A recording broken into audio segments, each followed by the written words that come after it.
O Festival Rock in Rian celebra este ano a súa 16ª edición cunha das súas propostas máis especiais. 21 bandas repartidas en 2 escenarios conxugarán as novas tendencias con apostas máis tradicionais e especial protagonismo da música galega. Este novo proxecto do Rock in Rian é un proxecto que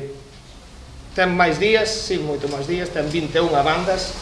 É o proxecto máis plural que temos, bandas de Euskal Herria, bandas de Valencia, bandas de Madrid,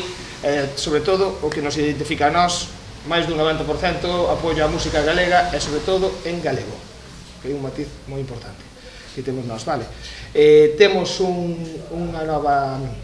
versión, vale? Temos unha zona, bueno, a zona principal que será de entrada, pero tamén temos por todo o Rianxo actuacións gratuitas, sí? Temos na Martela, temos na Plaza de Manuela, na Martela temos actividades como sesións vermús e o obradoiro de Ceiba Rimas, que é hip hop improvisación en galego. Pois na Manuela temos un concurso de bandas emerxentes con máis de 8 bandas de música en galego que están tendo unha oportunidade para participar neste festival, sí. O festival inclúe este ano o proxecto Sementa Sonora, no que os rapaces dos centros de ensino do municipio colaboraron con músicos de renome na creación de pezas e vídeos musicais. Que estou contentísima porque, desde logo, se hai verbas que definan este proxecto son paixón polo que se fai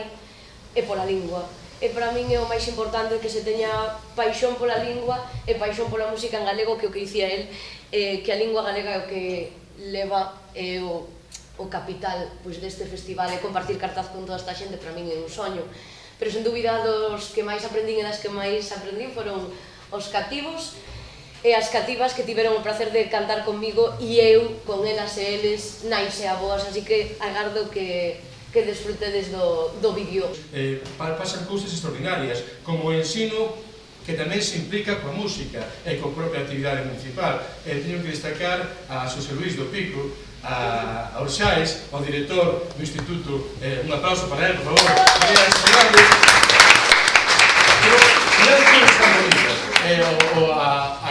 A vosa idea luminosa, o Bernal.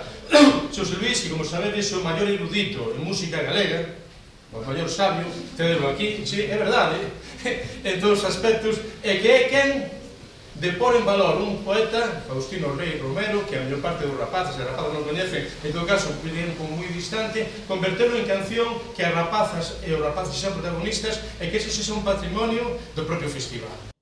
Ademais do apoio dos patrocinadores privados, dende a organización agradeceron a colaboración das administracións públicas, coa Deputación da Coruña á cabeza. A deputada provincial de Cultura asistiu ao acto de apertura do festival. Alí destacou o gran labor da organización deste festival que non deixa de medrar. Temos a Natividad González, que é a nosa principal apoio para todo isto que vistedes. A Deputación é o principal apoio do que vades ver nestes vídeos, é o noso proxecto principal, é o proxecto no cual eles axudaron, colaboraron e nos deron a maior inversión para poder levar a cabo isto. Digo que desde as institucións que aportamos a parte económica, que é importantísima, pero é a máis fácil, de alguna forma. Despois están todas esas personas que durante anos, porque sabades que a edición número 16, creo, durante anos, pois eu sei que todo queda, sempre sale todo maravillosamente e é un espectáculo, e vir aquí aos concertos a Rianxo é fabuloso, pero que hai moitísimo traballo, moitísimo compromiso detrás, e vos sodes as novas xeracións que xa empezades a ver un pouco o que comprometerse aquí con Rock in Rian, e creo que é fundamental de o que se fai desde a organización para que vos podades realmente participar e ser unhas máis para o futuro. Entonces creo que debemos eso, de verdad, parabenizarlos, porque o que se fai aquí, é dicir, organizar un concerto é fácil, pero organizar todas as actividades durante todo o ano para darlle un pouco así obxectivo a todo e esa finalidade e todo ese contido é o máis difícil. Creo que facedes aquí en Rianxo non se fai en casi ningún sitio, entonces tendes que sentiros privilexiados e únicos, porque isto é moi excepcional. Eu son diputada de toda a provincia da Coruña e teño que decir que a Rianxo veño moi a menudo, decir, levo un ano e creo que xa é a cuarta vez que estou, pero porque tendes a suerte de ter unha actividade cultural, porque eu veño solo pola parte cultural, e o das obras xa, aí non sei, pero decir, veño, e que tendes que ser un pouco estar un pouco, ver realmente a importancia e sentirvos protagonistas, no, da vila que tendes, porque o que se fai é un pouco para vos, no? Entonces, que disfrutedes moito, que salga todo ben, que sigades apostando polas bandas en galego, porque é moi necesario para que todas, que tamén de fora, pero que traigades, porque é moi necesario que existan festivales como este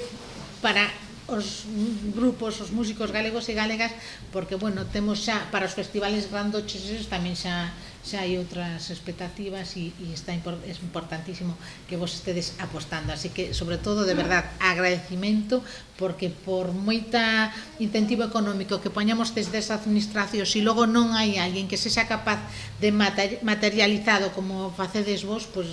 non sería, iso non é suficiente. Grazas tamén e os parabéns á organización por todo o que ven facendo e neste caso tamén a Natividade, que representa ese compromiso coa Diputación, non só co Rock in Ría, senón ademais con todos estes proxectos que do Rock in Ría van saindo, non? Durante toda a fin de semana pasarán polo Rock in Ría grupos como La Matumbá, Auxili, Caótico, Mondra, Bacalouras ou Monolius Dop.